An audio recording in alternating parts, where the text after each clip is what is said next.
Hello, welcome to my channel. ఈరోజు ఈ వీడియోలో మనం ఈరోజు తెల్లవారుజాము నుంచి ఇరాన్ మీద చాలా భారీ ఎత్తున క్షిపణి దాడులు చేస్తూ ఉన్నారు. ఇక్కడ ఇజ్రాయెల్, అమెరికా ఇద్దరు సంయుక్తంగా ఇరాన్ మీద దాడులు చేయడం జరుగుతుంది. ఈ యుద్ధానికి సంబంధించి కొంతవరకు విశ్లేషణ చేసుకుందాం. ఇంతవరకు ఈ ఛానల్ సబ్స్క్రైబ్ చేసుకోకపోతే ప్లీజ్ ఈ ఛానల్ సబ్స్క్రైబ్ చేసుకోండి. ఇక విషయంలోకి వెళ్తే, గత కొంతకాలంగా మనకు తెలిసిన విషయమే, అమెరికాకి ఇరాన్కి మధ్య చాలా తీవ్రమైన ఉద్రిక్త పరిస్థితులు నెలకొన్నాయి. ఇక్కడ ఇరాన్ని ఈ అణు కార్యక్రమాలకి చాలా వరకు దూరంగా పెట్టాలని అమెరికా ప్రయత్నాలు చేస్తూనే ఉంది. కానీ దానికి ఇరాన్ ఏమాత్రం అంగీకారం తెలపటం లేదు. దీనితో రోజు రోజుకి ఈ ఉద్రిక్తలో తీవ్ర స్థాయిలో పెరిగిపోవడం జరిగింది. దీనికి అనుగుణంగా ఒక 2 రోజుల క్రితం అమెరికా అధ్యక్షుడు శ్రీ డొనాల్డ్ ట్రంప్ గారు ఈ ఇరాన్తోనే జరుగుతున్న చర్చలు ఏవీ కూడా సంతృప్తికరంగా సాగటం లేదు అని తెలియచేయడం జరిగింది. కాబట్టి మనకి అప్పటికే అర్థమైపోయి ఉంటుంది ఈ యుద్ధం జరిగే అవకాశం ఎక్కువగా ఉందని. కాబట్టి ఇమీడియట్గా ఆయన చెప్పిన వెంటనే ఈరోజు ఉదయాన్నే ఇజ్రాయెల్తో కలిపి అమెరికా చాలా భారీ ఎత్తున ఇరాన్ రాజధాని అయినటువంటి టెహ్రాన్ మీద దాడులు మొదలుపెట్టారు.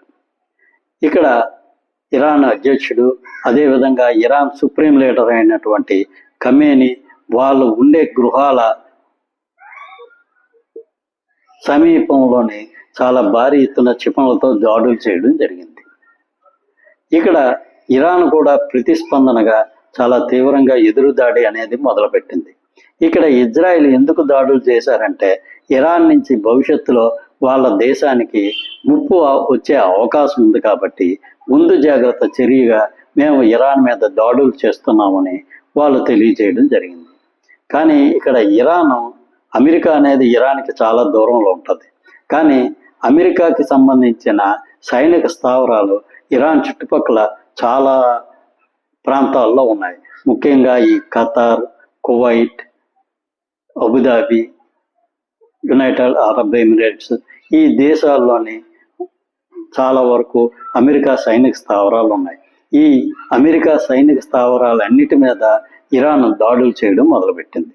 చాలా వరకు ఈ క్షిపణులతోనే దాడులు చేసి కొన్ని వార్షిప్పుల్ని చాలా వరకు పేల్చివేసిందని కూడా మనకు సమాచారం వస్తుంది.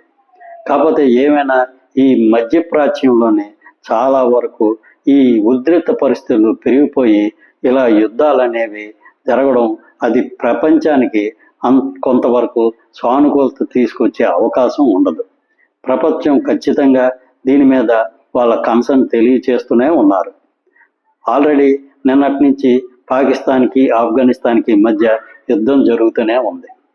ఇప్పుడు ఈ ఇరాన్కి, అమెరికా, ఇజ్రాయిల్ ఈ మరికొన్ని దేశాల్లోని ఈ యుద్ధ వాతావరణం నెలకొంది. ఆల్రెడీ గత 5-6 సంవత్సరాలుగా రష్యాకి, ఉక్రెయిన్కి మధ్య యుద్ధం జరుగుతూనే ఉంది.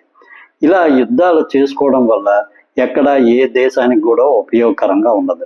యుద్ధంలో పాలు పంచుకున్న దేశాలన్నీ ఖచ్చితంగా ఆర్థికంగాను, ప్రాణాల పరంగా కూడా చాలా భారీగా నష్టపోయే అవకాశం ఉంది. కాబట్టి ఐక్యరాజ్య సమితి ఈ యుద్ధాల విషయంలో కలగజేసుకుని వీలైనంత వరకు శాంతిని నెలకొల్పే దిశగా అడుగులు వేస్తుందని మనం ఆశిద్దాం. ఈ యుద్ధాలు అనేది మానవాళికి చాలా వరకు నష్టం చేకూరుస్తుంది తప్ప దీనివల్ల వేసవింత ప్రయోజనం కూడా ఉండదు. కాబట్టి ఈ దిశగా ఈ దేశాధినేతలు ఆలోచించి సామరస్యపూర్వకంగా, శాంతియుతంగా పరిష్కారాలు కనుగొంటారని చెప్పి ఆశిద్దాం. Thank you. ఈ వీడియో నచ్చినట్లయితే ఈ ఛానల్ సబ్స్క్రైబ్ చేసుకోండి. Thank you very much.